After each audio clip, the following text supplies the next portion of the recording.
Liz Truss has not got in touch, as many Prime Ministers have done before her, David Cameron, Theresa May, Boris Johnson. However, Nicola Sturgeon hasn't heard a peep from Liz Truss. Let's meet David Griffiths, contributor at The Majority, and he joins me now. Good evening to you, David. Hi, Claudia. Nicola Sturgeon's making a fair point, isn't it? Well, Nicola Sturgeon is acting like a jilted girlfriend right now. She's feeling very unloved. Her party faithful are meeting this week. She's under a lot of pressure. That's right now. Yeah, the conference taking place right now. Absolutely. And poor old nasty Liz Truss won't even speak to her. Oh, isn't that a shame? Oh, come on. But it's absolutely fair to expect your new Prime Minister, right? That's her new Prime Minister doesn't like it, but that's the fact. As Prime Minister of Scotland and Wales, to just have an acknowledgement, to have a meeting. If you can't get down there, which is also completely normal, other Prime Ministers have done before Liz Truss, give her a call. Well, she could give her a call.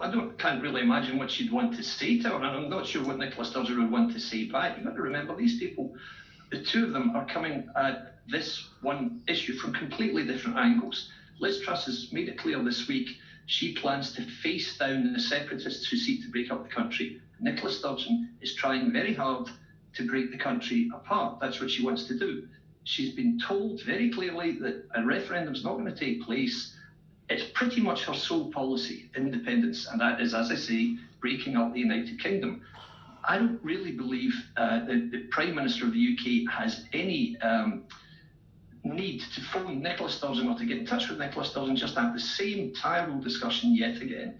I take the point. Yes, you could say it's a little ungallant, little bit uncaring. Yeah, you could make that point, but the way that Nicola Sturgeon treated Boris Johnson, for example, when he came to Bute House to visit her, maybe that's why Liz Truss thinks, oh, I'm not even going to get basic common courtesy from this person, so I'm not frankly in any rush to speak to her. So I imagine that's possibly what's coloured her judgment a little. Do you think maybe Liz Truss's comments about Nicola Sturgeon when she was campaigning to become Tory leader could be coming back? Indeed, yeah. She said, when she was asked, what do you do about Nicola Sturgeon? And she said, ignore her. And so do you think maybe the Prime Minister could be a little bit scared of Nicola Sturgeon? I don't think that's it at all. I think, in truth, Liz Truss, that is probably now living up to what she said. She doesn't really have any wish to talk to someone whose sole purpose in life is to make the Westminster government work badly for Scotland, because as long as Westminster makes mistakes, or as long as things happen that aren't in the way that the SNP want it to be, then Nicola Sturgeon can continue her grievance and continue to exploit the resentment which she feels and which fuels people in the SNP, people who support the SNP, in trying to break up the country. So yeah, I think she has made it clear, Liz Truss, this is what I plan to do. I'm not going to have discussions every day with someone who simply wants to break the country apart, and they're not going to do it. So no, I don't blame her. I am actually on Liz Truss's side in this one. Although, interestingly enough, that's not the situation that's really that people in Wales are facing. Mark Drakeford's not calling for Wales to split from the UK. However, Liz Truss hasn't called him either. Well, that's true. I guess Mark Drakeford is, of course, Labour. Would Liz Truss have much to say to him? I'm not sure.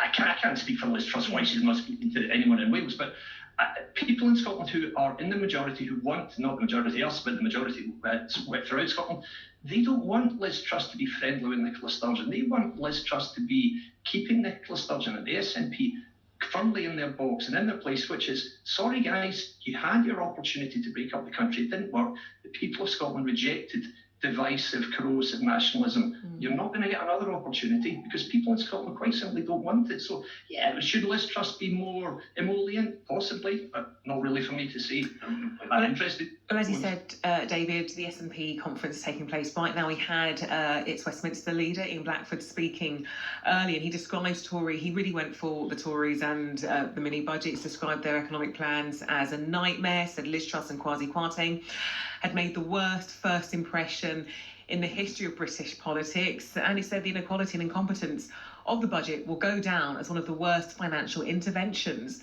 in modern history. Do you think he's making a fair point? In truth, I detest Blackford. I don't listen to much that he says, to be honest. But the optics, as they say these days, of the Chancellor's first two pieces of new policy were just dreadful. To scrap the cap on bankers' bonuses, I mean, how is that supposed to play politically at a time like this? And then to say, okay, we're going to scrap the top rate of income tax also. He appears to have been extraordinarily badly advised. Liz Truss made it clear that it was really Kwarteng's decision rather than our decision. And of course, he immediately U-turned. Dreadful. I mean, really ham-fisted. So Blackford has a point there. It was poor. It remains to be seen whether or not the intervention will help the economy or hinder it. But right now, yeah, as always with Conservative policy, it seems so cloddish. It just seems so unwise and just doesn't play well in Scotland at all. And I speak to people in Scotland who say the reason we want to break away from the UK is because culturally we are so different from people in England. What they mean is people in London, wealthy people. And you kind of see the point a little bit when decisions like that are taken. Really very, very poor. Nicola Sturgeon, we're going to be getting the Supreme Court responding to her push to have another independence vote. Do you think all of this and the Tories handing with the mini budget, briefly, David, if you can, do you think all of this will play into that push?